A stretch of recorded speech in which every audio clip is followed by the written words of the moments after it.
L'abito che diventa t-shirt, cuciremo lo sbieco, impareremo a rifinire lo sbieco negli orli e anche a modificare un cartamodello burda. All'interno di questo tutorial imparerai infatti a modificare il cartamodello, a cucirlo con la macchina per cucire, con la taglia cuci e anche ad applicare lo sbieco con tanti trucchi utili per far sì che lo sbieco non tiri troppo o non tiri troppo poco, che l'orlo sia perfetto, e scopriremo anche il magico trucco verso la fine del video dedicato a come si chiude lo sbieco, come si rifinisce accuratamente. Pertanto, se hai voglia di condividere con me questo nuovo contenuto sartoriale, sei nel video tutorial giusto!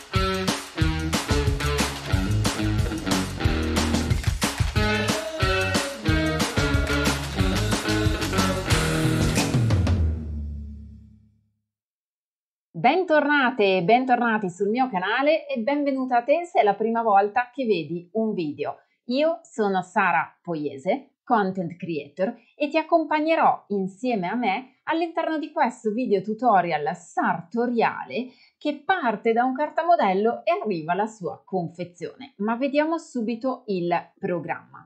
Andremo infatti a vedere il cartamodello e come effettuare delle modifiche furbe allo scollo, perché talvolta non vogliamo capi eccessivamente scollati, quindi ti insegno a modificare un cartamodello burda. Scopriremo poi come si può tagliare il tessuto sia con il rotary cutter sia con le forbici da sarta, e soprattutto ti svelerò il mio trucco per poter sempre riconoscere i punti di incontro tra una parte e l'altra del cartamodello. Scopriremo poi come cucire le spalle, perché si sa, la spalla davanti è un po' più stretta della spalla dietro, e dunque come risolvere. Vedremo poi come applicare lo sbieco piatto nel girocollo per dargli anche la giusta vestibilità. E scopriremo come si applica la manica su una t-shirt aperta e come si va a cucire la manica sia con la macchina per cucire sia con la tagliacuci. Applicheremo poi le cuciture ai fianchi e al centro dietro e scopriremo, resta sintonizzata fino alla fine, il trucco di come cucire un orlo smart applicandoci lo sbieco per far sì che la rifinitura sia bella, pulita e al tempo stesso piatta. Alla fine vedremo il progetto completato, indossato a manichino a 360 gradi. Ma entriamo nel vivo di questo nuovo tutorial di oggi. Il cartamodello. Il cartamodello che ho scelto è il cartamodello presente nella rivista Burda Style di luglio 2023. Ho ricalcato il cartamodello, ho ripreso adesso qui il dritto filo e attenzione, guarda la magia, ho preso la stessa misura che intercorre tra il dritto filo e il centro dietro e l'ho allungato con una nuova linea. In questo modo ho scelto di quanti centimetri accorciare la mia scollatura e grazie al curvilineo sono andata a riprendere una sagoma organica, ben fatta, della mia nuova scollatura, che sarà dunque meno marcata nella schiena. Perché? Perché non volevo che si vedesse la lingerie. Sono andata poi con il piccolo righello 3x15 ad aggiungere 1 centimetro di margine di cucitura lungo tutto lo stampo del mio dietro, anche nel centro dietro. Infatti il centro dietro è tagliato e cucito in forma. Ottima questa soluzione perché mi permette di sagomare, proprio come voglio io, anche il centro dietro del mio stampo. Sono andata poi ad aggiungere 1 centimetro di margine di cucitura anche nella parte davanti del mio stampo e la stessa misura sono andata a darla alla manica. Alla manica infatti ho aggiunto 1 centimetro di margine di cucitura con il righellino piccolo. Perché è comodo il righello 3x15? Perché mi permette di essere usato ovunque e di andare ad aggiungere eventualmente anche margine di cucitura agli orli se mi dovessero servire. Il taglio del tessuto. Andiamo a tagliare il tessuto con l'ausilio del rotary cutter e, se ci fai caso, non ho usato molto gli spilli, ho usato infatti i pesi per tessuti. Grazie all'utilizzo del rotary cutter da 45 mm, infatti, posso andare a tagliare comodamente tutte le parti piuttosto diritte del mio cartamodello e invece vado a cambiare cutter, uso quello più piccolo, il 28 mm, perché mi permette di tagliare agevolmente le curve e dunque è perfetto negli incavi manica o nel giro collo o giro manica del mio abito. Infatti io uso sempre più strumenti di cucito insieme per avere davvero il risultato perfetto, ma ecco qui il mio trucco della forbice, perché con la forbice vado a tagliare le cosiddette tacche, cioè i famosi punti di incontro che mi permetteranno in fase di confezione di dire ehi, lì deve combaciare questa tacca con quest'altra tacca presente nella parte di tessuto da me selezionata. E adesso eccomi qui, mi vedi tagliare il girocollo davanti e il girocollo dietro esattamente del centimetro di margine di cucitura perché in questo specifico tutorial applico una variante rispetto al modello originale, cioè andrò ad applicare lo sbieco sul girocollo davanti, girocollo dietro e anche sull'orlo della manica. Dunque questo margine di cucitura deve essere completamente tolto rispetto a quello presente nel cartamodello, nel girocollo davanti, girocollo dietro e orlo di manica. Cucire le spalle. Andiamo a cucire le spalle con un trucco molto furbo. Questo è il davanti dello stampo, questo è il dietro. Posiziono il primo spillo in verticale, l'ultimo spillo in verticale e poi qui la stoffa bisogna tirarla un po'. Infatti andrò a porre lo spillo in orizzontale andando dentro fuori per fissare la mia spillatura e ripeto l'operazione anche dall'altra parte. Conoscevi il trucco di spillare in verticale all'inizio e fine? Questo ti permette di fermare bene la stoffa all'inizio e alla fine del lavoro e potrai così anche togliere lo spillo in cucitura davvero all'ultimissimo millimetro. Questa soluzione è super pratica. Grazie al rasafilo, cioè la forbicetta, posso poi andare a tagliare subito il filo alla fine di ogni mia cucitura. Super comoda questa funzione della mia macchina per cucire elettronica. Alla fine della mia cucitura della spalla però il margine è sporco, quindi vado a mettere una tensione neutra sul crochet inferiore e superiore sul lago di destra. Vado dunque a passare il mio prodotto appena cucito con la tagliacuci a 3 fili un ago di destra per ottenere dunque la cucitura che mi fissa bene con la macchina per cucire il lavoro, ma poi la rifinitura con la tagliacuci che mi rifinisce davvero in modo professionale il lavoro. Mantengo l'elasticità e riesco ad ottenere un risultato estremamente pulito. Ti piace? Fammelo sapere con un bel pollice alzato sotto a questo video. Lo sbieco piatto nel girocollo. Rullo di tamburi, questa parte la adoro davvero tantissimo e la trovo utilissima. È molto utile perché posso andare a prendere il mio corpetto davanti, lo vado a posizionare e seleziono 2 tipologie di sbiechi. La prima, questa è fenomenale, è il mio sbieco furbissimo. Ne ho parlato anche su Instagram, perché mi segui su Instagram, vero? Trovi tutti i miei canali social linkati qui sotto. Hai 2 tipologie di sbieco tra cui scegliere. Lo sbieco classico, questo in jersey, oppure lo sbieco furbo, che io chiamo anche slalom, perché è uno sbieco senza il bordino interno classico tipico dello sbieco.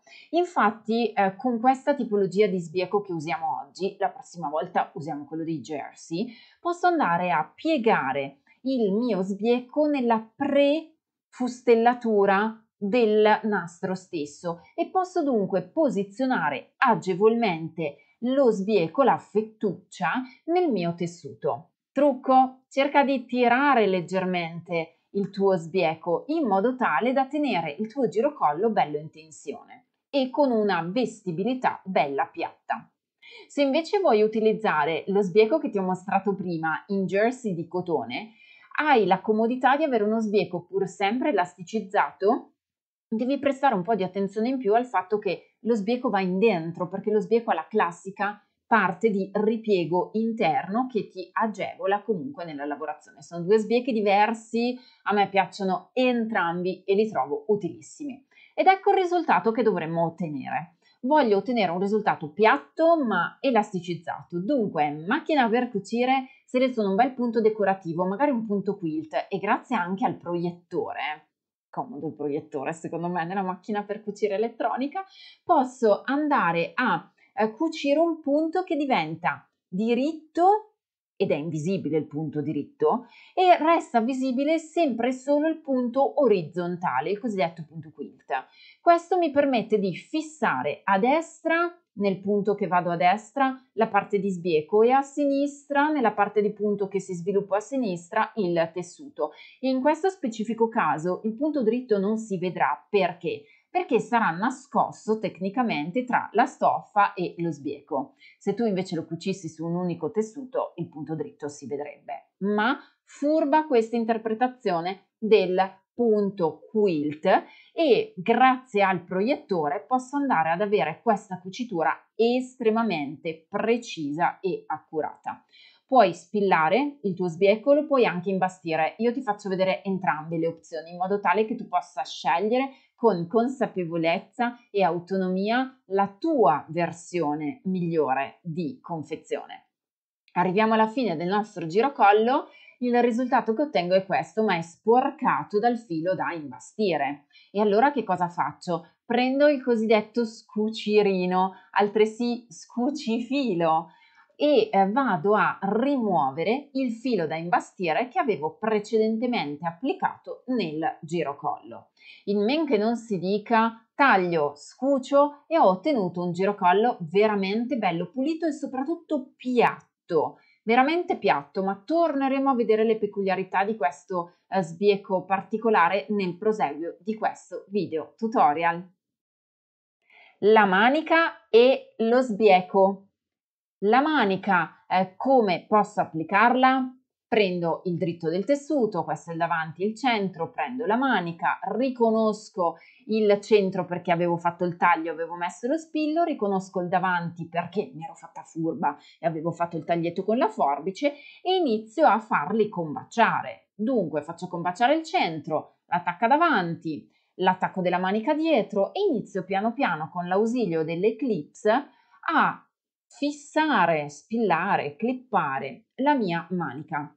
Il tessuto è elasticizzato perché è un jersey stretch e quindi mi permette di montare la manica in modo veramente super facile.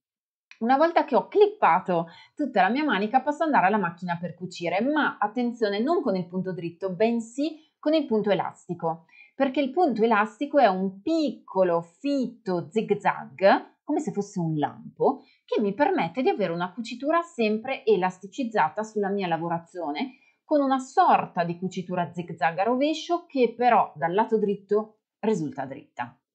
Piano piano vado a togliere le clip e cerco di tenere il tessuto sempre ben piatto e pulito per evitare che si creino grinze. Quando arrivo alla fine della mia cucitura elasticizzata della manica, taglio con lo strumento forbicina e vado alla tagliacuci. Perché? Perché devo nuovamente pulire il margine di cucitura che ho cucito in precedenza. Trovo molto comodo cucire prima con la macchina per cucire e poi con la tagliacuci, perché così posso anche sbastire eventualmente se dovessi sbagliare il lavoro. Guarda che bella che è questa manica, ti piace? Fammelo sapere con un like sotto a questo video, così capirò che ti è piaciuta questa applicazione e questa tecnica. Fianchi e centro dietro.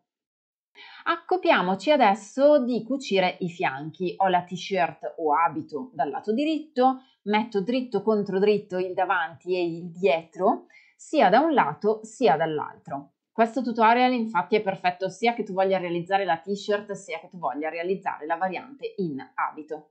Grazie ai taglietti che avevo fatto in precedenza, ti ricordi le famose tacche? Posso andare ad unire anche grandi lunghezze e andrò dunque a spillare con estrema precisione l'attaccatura dello sbieco della mia manica, poi l'incavascellare, poi il fianco e l'orlo e la stessa operazione la ripeto nel centro dietro per andare a fissare o con gli spilli o con le clips la mia lavorazione.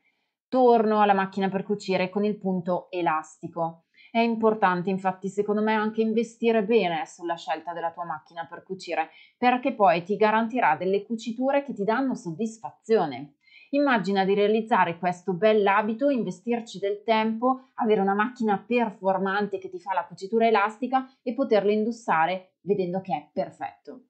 Che cosa ne diresti se invece l'abito non tenesse la cucitura, perché non reggesse la cucitura elastica, sarebbe davvero un peccato. Facci un pensiero se vuoi aggiornare la tua craft room con una macchina elettronica, è più facile di quello che pensi. Torniamo nuovamente alla tagliacuci per fare cosa? Per rifinire il centro dietro e i due fianchi del mio abito o t-shirt. La finitura è perfetta e grazie alla passata prima in macchina per cucire anche lo sbieco è stato cucito al millimetro. Ecco perché ti consiglio di usare prima la macchina per cucire e poi eventualmente la tagliacuci. Orlo con lo sbieco. Vediamo come lavorare l'orlo con lo sbieco. Parte wow di questo tutorial. Prendo il margine di cucitura, lo metto da un lato, lo stesso lato nel quale avevo attaccato lo sbieco nello scollo prima, e vado a segnare con la penna per tessuti idrosolubile dove mi va a finire lo sbieco dal lato sinistro. Ripeto lo stesso passaggio sul margine di cucitura sormontato dallo sbieco nella parte destra. E adesso che cosa vado a fare? Vado a spillare dritto contro dritto lo sbieco in modo tale da farlo combaciare nel punto di contatto indicato dalla penna per tessuti. Vado alla macchina per cucire, sempre il famoso punto elastico, vado a far combaciare bene i due punti e inizio ad effettuare la mia cucitura avanti e indietro perché faccio la retro e dunque la salda, taglio con lo strumento rasafilo e guarda, lo sbieco si trova attaccato alla perfezione. Adesso dovrò aprire il margine di cucitura, ripiegare su se stesso lo sbieco e andare a spillarlo proprio in prossimità del margine di cucitura della mia cucitura della stoffa. Ebbene, in questo modo andrò a fermare con gli spilli o con l'imbastitura lo sbieco e tornerò alla macchina per cucire con il piedino a bordo stretto a lamella centrale a rifare lo stesso punto che ho applicato dove? Nel girocollo prima, ti ricordi? Avevamo cucito il punto quilt con il piedino a bordo stretto a lamella centrale. In questo modo abbiamo applicato anche l'orlo furbo con lo sbieco. Progetto completato. Vediamo assieme il progetto completato, preso dal Burda, modificato, applicato anche lo sbieco che nel Burda non era richiesto, ma in questo modo l'abito, secondo me, è diventato davvero wow. Elasticizzato stretch con uno scollo originale, come lo andrai a personalizzare tu? Di che colore realizzerai l'abito? Lo realizzerai con lo sbieco? Sì? No? Fammelo sapere nei commenti, ci ho messo davvero il cuore in questo contenuto e sono curiosa di rivedere assieme con te il programma. Dal cartamodello al taglio della stoffa, dallo sbieco alle cuciture con la macchina per cucire o con la tagliacuci, questo progetto secondo me è stato davvero wow. Grazie per aver condiviso con me la tua passione per il cucito. Ti aspetto con un bel pollice alzato sotto questo video e ti aspetto anche nei commenti. Ci vediamo al prossimo contenuto. Un abbraccio sartoriale, Sara Poiese.